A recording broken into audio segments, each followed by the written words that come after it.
Hamjambo na karibuni sana. Mimi ni mama wa katekesi na wakaribisha katika makala ya leo ya kuangalia katekisimu katika lugha ya Kiswahili. Nina furaha sana kwa sababu baada ya shughuli si haba nimeweza kupokea nakala yangu ya ufupisho makini wa katekisimu. Kwa hiyo nikukaribishe pia wewe ukiweza ufike kwenye duka lolote lile linalouza vitabu vya Kikatoliki na upate nakala yako ili tuendelee kusoma na kujaribu kufahamu imani yetu. Makala haya huwa nayatayarisha mara moja kwa wiki kwa sababu tu ya kuwa na ile hamu ya kushirikisha imani yetu na kujadili imani yetu, haswa kwa watu wazima ambao walijifunza imani hapo zamani. Kama kawaida ninapenda kusema kwamba mimi si kasisi, mimi sio mwanatheolojia, mimi ni mama Mkristo mbatizwa mwenzako ambaye kama kawaida napenda kuijadili imani yake. Maswali ya leo ambayo tutayaangazia ni haya. Swali la kwanza, mafunuo ya binafsi yana thamani gani? Swali la pili, kwa nini na kwa namna gani ufunuo wa Mungu unatakiwa kuendelezwa? Na swali la tatu, mapokeo ya mitume ndio nini? Lakini tuanze kwa sala, tumwalike Roho Mtakatifu kama kawaida. Kwa jina la Baba na la Mwana na la Roho Mtakatifu, amina.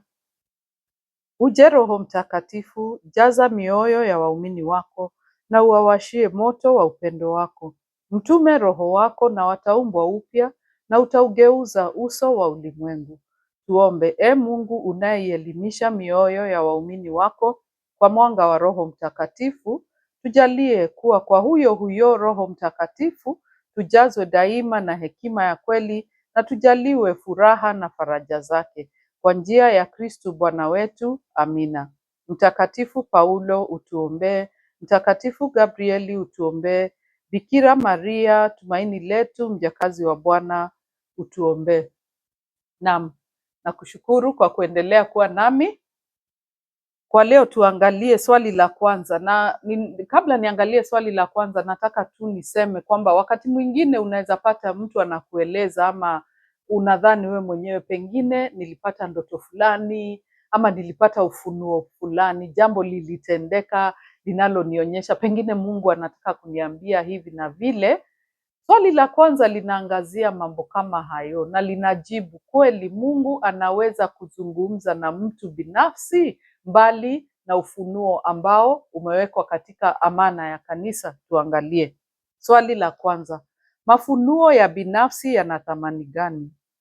Ingawa hayamo katika amana ya imani, mafunuo binafsi yanaweza yakasaidia mtu kuishi imani hiyo, mradi yazidi kutuelekeza kwa Kristu moja kwa moja. Kwa hiyo, walimu wa kanisa ambao ni juu yake kupambanua hayo mafunuo ya binafsi, hauwezi kuyakubali yale yanayodai kupita au kusahihisha ufunuo wa kudumu ambao ni Kristo. Kwa hiyo mama kanisa anatuambia kweli Roho Mtakatifu hawezi kufungwa. Hatuwezi kusema kwamba Mungu anaweza kuzungumza binafsi na watu hawa na hawezi kuzungumza na wale. Kwa hiyo tunasema, kanisa linatuambia kwamba Mungu anaweza kutoa ufunuo binafsi, lakini mambo mawili.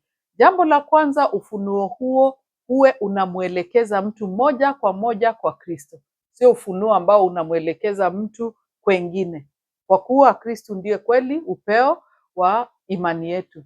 Alafu jambo la pili, ufunuo huo usiwe unakiuka ama unaenda mbali na mambo ambayo yameishafumuliwa na Kristo. Kwa hiyo uwe ni ufunuo ambao unampatia nguvu ya imani, sio ufunuo ambao unampatia uvivu wa imani. Kwa hiyo kwa ufupi, Roho Mtakatifu anaweza kuzungumza moja kwa moja na mtu binafsi, lakini Roho Mtakatifu kwa kawaida atatuelekeza kwenye yeye Kristo na atatuelekeza katika kuongeza imani ndani ya Kristo. Swali la pili, kwa nini na kwa namna gani ufunuo wa Mungu unatakiwa kuendelezwa? Mungu hutaka watu wote waokolewe na kupata kujua yaliyo kweli, yaani Yesu Kristo. Hapa wananukuu waraka wa kwanza wa Paulo kwa Timotheo sura ya 2 mstari wa 4. Ndiyo sababu ni lazima Kristu atangazwe kwa watu wote kadiri ya amri yake mwenyewe. Wananukuu pia Injili ya Mathayo mlango wa 28 mstari wa 19 ambapo Kristu anasema, enendeni mkawafanye mataifa yote kuwa wanafunzi. Ndicho kinachofanyika kwa njia ya mapokeo ya mitume. Kwa hiyo ufunuo huu wa Mungu sio kitu ambacho kanisa limepokea ama tumepokea na tunajiwekea. Ni akiba ambayo kanisa limepatiwa, naye Kristu akatupatia hilo jukumu la kumjulisha kila mtu ulimwenguni kote ujumbe huu ambao alisema, enendeni mkawafanye mataifa yote kuwa wanafunzi wangu, na tunatumia kwa njia ya mapokeo ya mitume. Kwa hiyo sitazungumza sana kuhusu mapokeo ya mitume kwa sababu hilo ndilo swali linalofuata swali hili. Jambo ambalo ningependa kusisitiza ni kwamba kila Mkristo mbatizwa anafaa kuwa chombo ambacho anaruhusu Kristu atumie kueneza ujumbe huu maridhawa, ujumbe huu mzuri, ujumbe huu mwema sana wa Kristu. Kweli tunafahamu kuwa sisi wote tuko katika nyumba moja, tuite nyumba moja ambalo ni kanisa letu takatifu Katoliki, na katika nyumba hii kuna ule uongozi na kadhalika na kadhalika. Lakini bidii ya kueneza neno hili ni bidii ambayo inafaa kuwa kwenye mabega, tuseme kwenye mabega ya kila Mkristu mbatizwa, haswa katika parokia yetu. Kila mmoja unafika kwenye parokia yako, unaona wewe kama mwanaparokia yako unawezaje kusaidia katika kazi hii ya kuieneza Injili.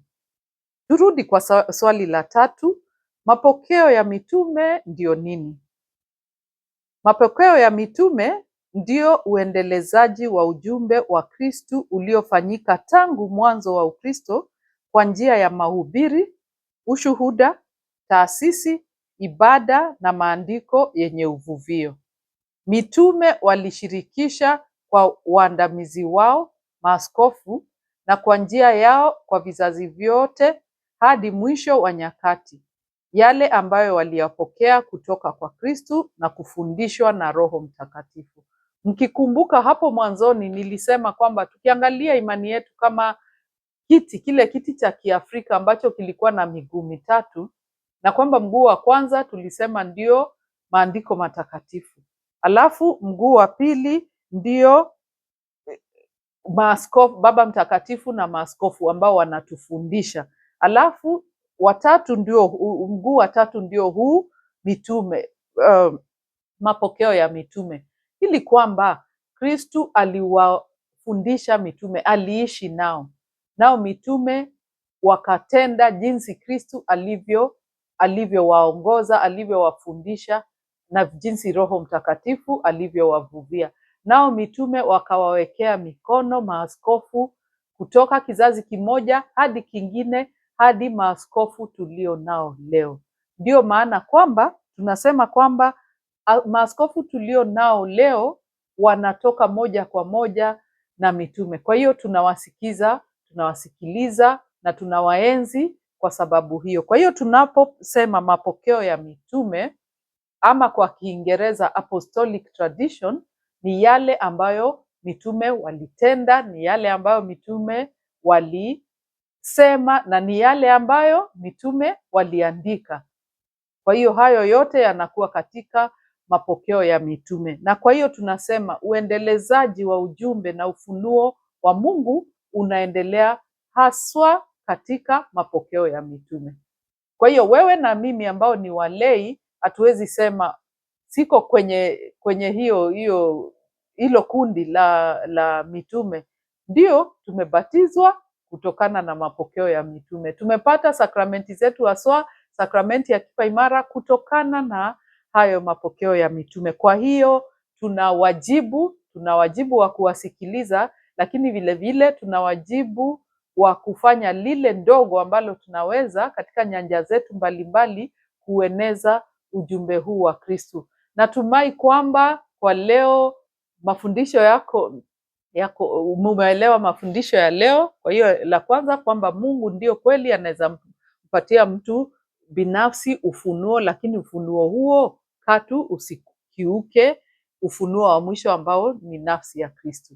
Alafu swali la pili ama jibu la pili lilikuwa kwamba tuna huo wajibu wa kuieneza Injili. Alafu swali la tatu linaturudisha kwamba hata tunapoeneza Injili, tunaeneza Injili kwa kupitia njia ya mapokeo ya mitume. Kwa hiyo hatuwezi kukiuka yale ambayo mitume walisema, yale ambayo mitume walitenda, yale ambayo mitume waliandika. Na mitume ambao wanatuongoza leo kweli ni Baba Mtakatifu, maaskofu na maaskofu wake, alafu kupitia kwao makasisi wetu mbalimbali. Kwa hiyo tutamatisha hapo kwa leo. Natumai kwamba umepata jambo moja ama mawili ya kuwaza kwenye juma lifuatalo. Ukitaka kusoma mengi, unaweza kufungua katekisimu ile ndefu. Kumbuka tunatumia ufupisho, lakini kuna katekisimu ndefu. Unaweza soma sehemu ya 74 hadi sehemu ya 83, sehemu ya 74 hadi sehemu ya 83, ama Injili ya Mathayo mlango wa 28 mstari wa 20. Pia waraka wa kwanza wa Mtume Paulo kwa Timotheo mlango wa 6 mstari wa 20, na waraka wa pili wa Mtume Paulo kwa Timotheo pia mlango wa kwanza mstari wa 12 hadi mstari wa 14. Kwa hiyo nakushukuru sana wale ambao wananiangalia kwenye YouTube. Naomba kwa heshima upige hiyo subscribe button, tuendelee kuwa wengi, washirikishe wengine.